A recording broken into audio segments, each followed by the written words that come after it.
नमस्ते दोस्तों। आज हम पाठ संख्या 15 नीलकंठ पाठ के अभ्यास के प्रश्न उत्तर करेंगे। तो आइए वीडियो को शुरू करते हैं। प्रश्न संख्या 1, मोर और मोरनी के नाम किस आधार पर रखे गए? उत्तर है, मोर की गर्दन नीली थी इसलिए उसका नाम नीलकंठ रखा गया, जबकि मोरनी मोर के साथ साथ रहती थी अतः उसका नाम राधा रखा गया। तो मोर की गर्दन नीली होने के कारण उसका नाम नीलकंठ पड़ गया था और मोरनी उसके साथ साथ रहती थी इसलिए उसको राधा नाम दिया गया। प्रश्न संख्या 2, जाली के बड़े घर में पहुंचने पर मोर के बच्चों का किस प्रकार स्वागत हुआ? उत्तर है, मोर के शवकों को जब जाली के बड़े घर में पहुंचाया गया तो दोनों का स्वागत ऐसे किया गया जैसे नववधू के आगमन पर किया जाता था। लक्का कबूतर नाचना छोड़ उनके चारों ओर घूम घूम कर गुटरुगू करने लगा। बड़े खरगोश गंभीर भाव से कतार में बैठकर उन्हें देखने लगे। छोटे खरगोश उनके आसपास उछल कूद मचाने लगे। तोते एक आंख बंद करके उन्हें देखने लगते हैं। तो जब मोर और मोरनी को लेखिका अपने किताबों वाले पढ़ने वाले कमरों से लेकर जाली वाले घर में छोड़ने जाती है, तो जब वो जाली वाले घर में जहाँ जीव भी रहते हैं, तो जब मोर और मोरनी को जाली वाले घर में रखा था तो सभी जीव जंतु अपनी अपनी प्रतिक्रियाएं करने लगे थे। मोर मोरनी को देख के, जैसे कबूतर जब पहले नाच रहा था फिर उसने नाचना छोड़ दिया, इसी प्रकार वो गुटरुगू करने लगा। और खरगोश थे बहुत ही गंभीर भाव से एक कतार में बैठे देख रहे थे मोर मोरनी को, और जो छोटे खरगोश थे वो इधर उधर खेल कूद कर रहे थे। तो इसी प्रकार जो तोते थे वो एक आंख बंद करके उन्हें देखने लगते थे। तो ऐसे ही सभी जीवों का अपना अपना प्रतिक्रिया रही मोर और मोरनी को देखने के बाद जब लेखिका उन्हें जाली वाले घर में छोड़ आई थी। प्रश्न संख्या 3, लेखिका को नीलकंठ की कौन सी चेष्टाएं बहुत भाती थी? उत्तर है, नीलकंठ देखने में बहुत सुंदर था। वैसे तो उसकी हर चेष्टा ही अपने आप में आकर्षक थी, लेकिन महादेवी को निम्नलिखित चेष्टाएं अत्यधिक भाती थी। गर्दन ऊंची करके देखना, विशेष भंगिमा के साथ गर्दन नीची कर दाना चुगना, पानी पीना, गर्दन को टेढ़ी करके शब्द सुनना, मेघों की गर्जना ताल पर उसका इंद्रधनुष के गुच्छे जैसे पंखों को मंडलाकार बनाकर तन्मय नृत्य करना, महादेवी के हाथों से हौले हौले चने उठाकर खाना, महादेवी के सामने पंख फैलाकर खड़े होना। तो जो महादेवी वर्मा है तो उसको जो नीलकंठ था उसकी कौन कौन सी अदाएँ भाती थी, कौन कौन सी चेष्टाएँ भाती थी? तो एक तो थी उसमें से गर्दन ऊंची करके देखना। जब मोर ऊंची गर्दन करके देखता था तो जो महादेवी वर्मा थी, लेखिका थी, उसको बहुत ही अच्छा लगता था। दूसरा, वो गर्दन नीची करके जब दाना चुगता था, वो वाली जो मुद्रा है उसकी, वो भी महादेवी वर्मा को भाती थी। तीसरा, जब वो पानी पीता था तो पानी पीने के बाद अपनी चोंच ऊपर कर लेता था, वो भी जो मुद्रा थी उसकी, मोर की हरकत थी, वो भी उसे बहुत अच्छी लगती थी। और जब वो कोई भी शब्द सुन रहा था तो अपनी गर्दन टेढ़ी कर लेता था, तो इसीलिए जब टेढ़ी गर्दन करके शब्द सुनता था वो भी महादेवी वर्मा को अच्छा लगता था। इसके अतिरिक्त बादलों की जब गर्जना होती थी तो वो अपने पंख फैलाकर इंद्रधनुष की भांति अपने पंख फैलाकर नाचने लग जाता था, और वो उसका जो नृत्य था, डांस था, नाचना, उसको लेखिका को बहुत ही प्रिय था, बहुत ही अच्छा लगता था। इसके अतिरिक्त वो महादेवी वर्मा के हाथों से धीरे धीरे चने उठाकर खाता रहता था। जब महादेवी वर्मा उसे खाने के लिए अपने हथेली पर रख के चने उसके आगे करती थी तो वो भी उसे बहुत अच्छा लगता था। इसके अतिरिक्त महादेवी के सामने वो पंख फैलाकर खड़ा हो जाता था तो वो भी उसको महादेवी वर्मा को बहुत ही अच्छा लगता था। प्रश्न संख्या 4, इस अंदोत्सव की रागनी में बेमेल स्वर कैसे बज उठा? वाक्य किस घटना की ओर संकेत कर रहा है? तो उत्तर है, इस आनंदोत्सव में ही रागनी में बेमेल स्वर कैसे बज उठा, ये वाक्य उस घटना की ओर संकेत कर रहा है जब लेखिका ने बड़े मियाँ से एक अधमरी मोरनी खरीदी और उसे घर ले गई। उसका नाम कुब्जा रखा। उसे नीलकंठ और राधा का साथ रहना नहीं भाया। वह नीलकंठ के साथ रहना चाहती थी, जबकि नीलकंठ उससे दूर भागता था। कुब्जा ने राधा के अंडे तोड़कर बिखेर दिए। इससे नीलकंठ की प्रसन्नता का अंत हो गया, क्योंकि राधा से दूरी बढ़ गई थी। कुब्जा ने नीलकंठ के शांतिपूर्ण जीवन में ऐसा कोलाहल मचाया कि बेचारे नीलकंठ का अंत ही हो गया। तो जब लेखिका बड़े मियाँ की दुकान से दूसरी मोरनी ले आई थी, तो जो थोड़ी सी जिसके पैर में थोड़ा सा विकार था और लंगड़ा कर चलती थी, उसका नाम कुब्जा रखा था। जब उसको जाली वाले घर में रखा गया तो वो नीलकंठ और राधा के बीच में दूरियां लाने लगी। वो नीलकंठ और राधा को एक साथ नहीं देखना चाहती थी, इसलिए वो उसका स्वभाव ही हो गया कि वो हर एक जीव को मारने लगी। तो इसी प्रकार उसने राधा के अंडे भी तोड़ दिए थे, और जिससे नीलकंठ था जो उसका जो खुशी का कारण था वो अब खत्म हो गया था। इसी कारण कुब्जा ने नीलकंठ की शांति पूर्ण तौर से भंग कर दी थी। उसमें शोर मचा रखा था, उसको ठीक से रहने नहीं देती थी, क्योंकि वो राधा से दूर रह रहा था। इसी कारण कुब्जा के इतने सताने के बाद उसके जो नीलकंठ था उसके जीवन का ही अंत हो गया था। प्रश्न संख्या 5।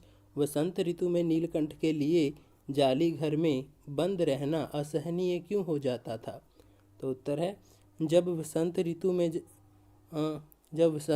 में जब आम के वृक्ष सुनहली मंजरों से लद जाते थे और अशोक के वृक्ष नए पत्तों में बक जाते थे, तब नीलकंठ जाली घर में अस्थिर हो जाता था।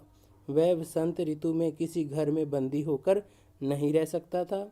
उसे पुष्पित और पुलवित वृक्ष भाते थे, तब उसे बाहर छोड़ देना पड़ता था। तो यहाँ पे ब के पैर में र डल गया, यहाँ पे जब ही है। जब वसंत ऋतु आती थी और आम के वृक्षों पर बूर आ जाता था, और बाद में जब आम के फल लग जाते थे, तो ऐसी अवस्था जब वसंत ऋतु आ जाती थी तो वो जाली वाले घर में टिक के नहीं रह सकता था नीलकंठ, तो उसे बाहर का मौसम देखना होता था। तो वो इसीलिए जालीदार घर में अस्थिर हो जाता था, और वसंत ऋतु में किसी घर में बंदी होकर नहीं रह सकता था। इसीलिए वो जहाँ पे फूल खिले हों, जहाँ पे प्रसन्नता हो, भरे भरे वृक्ष हों, वहीं वो घूमना फिरना चाहता था। तभी उसने बाहर छोड़ देना पड़ता था, तो उसे जाली वाले घर से बाहर निकाल दिया जाता था और जाके वो आम के वृक्षों के इर्द गिर्द घूमता रहता था।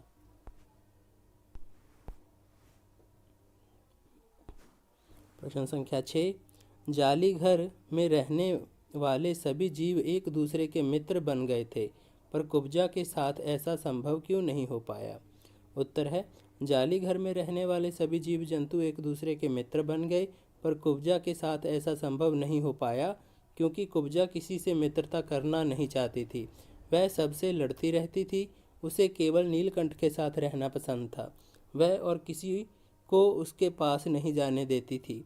किसी को उसके साथ देखते ही वह चोंच से मारना शुरू कर देती थी। तो जो लेखिका महादेवी वर्मा दूसरी मोरनी लेकर आई थी, जिसका नाम कुब्जा रखा था, तो वो किसी की मित्र नहीं बन पाई, जबकि जो सारे जालीदार घर में सारे मित्र बन गए थे जीव जंतु, पर वो इसीलिए नहीं बन पाई थी क्योंकि उसका स्वभाव ही चिड़चिड़ा था। वो किसी को एक साथ रहने ही नहीं देती थी। वो सिर्फ नीलकंठ के साथ रहना चाहती थी। जो भी उसके नीलकंठ के पास जाता तो वो उसको चोंच मारती थी। इसी कारण ही आपने कहानी पढ़ी हो तो देखा हैगा कि वो जो लेखिका का कुतिया होती है उसको भी चोंच मारती है, लेकिन जब कुत्ता उसे काट लेता है तो वो मर जाती है। तो उसका स्वभाव ही ऐसा है कि वो हर एक जीव से लड़ती झगड़ती रहती थी, इसीलिए उसकी मित्रता नहीं हो पाई किसी से, तो वो अकेली ही रहती थी।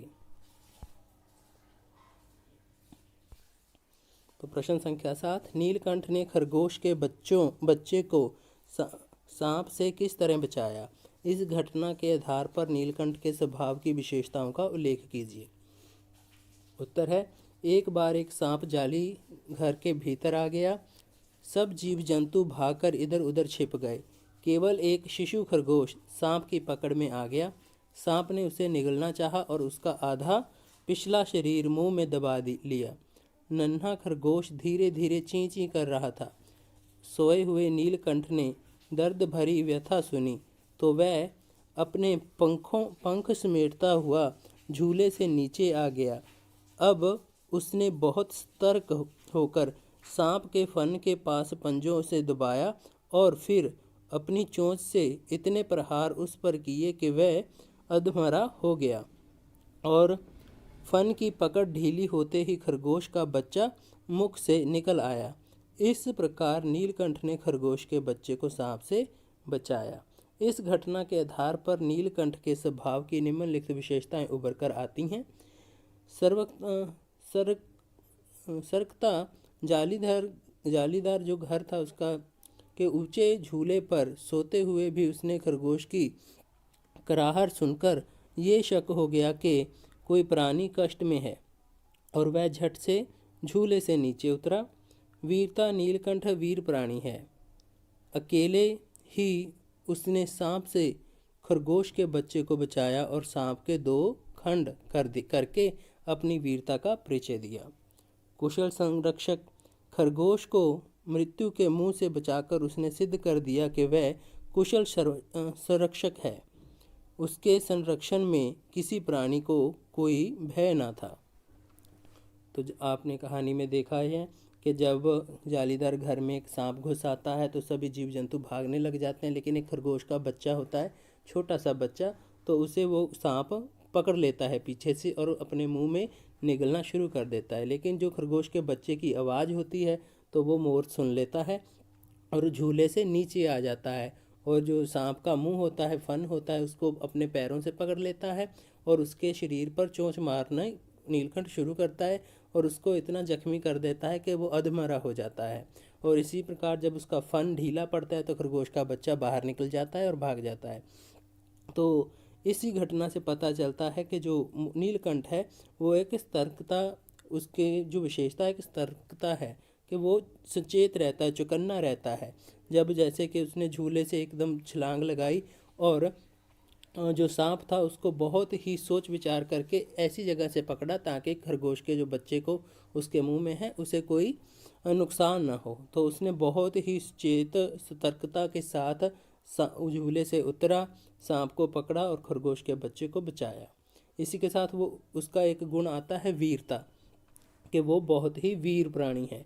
तो वीर प्राणी में है कि उसने अकेले ही उस सांप का मुकाबला किया, सांप के फन को कुचला और उसे खरगोश के बच्चे को बचाया। तो इससे पता चलता है कि जो मोर है वो एक वीर प्राणी है, बहादुर प्राणी है। कुशल संरक्षक, वो एक अच्छा बॉडीगार्ड भी है, अंगरक्षक भी है। तो जब भी किसी भी जाली वाले घर में किसी भी जीव को कोई कष्ट होता है तो वो उसकी रक्षा करता है, क्योंकि वो सबका नेतृत्व करने लग गया था, सबकी अगुवाई करने लग गया था। तो इसीलिए वो सभी उससे प्यार भी करते थे। इसी प्रकार उसने खरगोश के बच्चे को बचाकर ये सिद्ध कर दिया था कि वो एक कुशल संरक्षण भी है। उसके संरक्षण में किसी भी प्राणी को कोई भी दिक्कत या कोई भी भय नहीं है।